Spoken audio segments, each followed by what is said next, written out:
جالي سؤال من واحد من المتابعين بيقول: أنا بحاول أكون قائد شاطر بس الفريق مش بيسمع الكلام، وكل ما أحاول أوجههم ألاقي تجاهل أو مقاومة.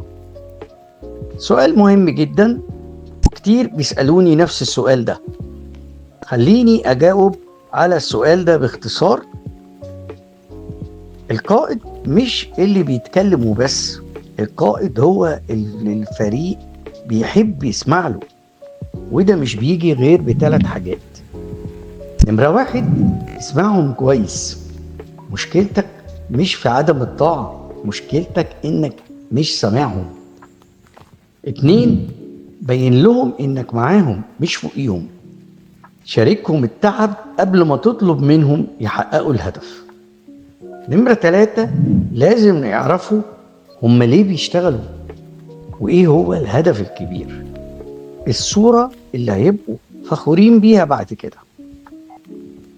القائد الحقيقي هو اللي بيلهم مش بيؤمر.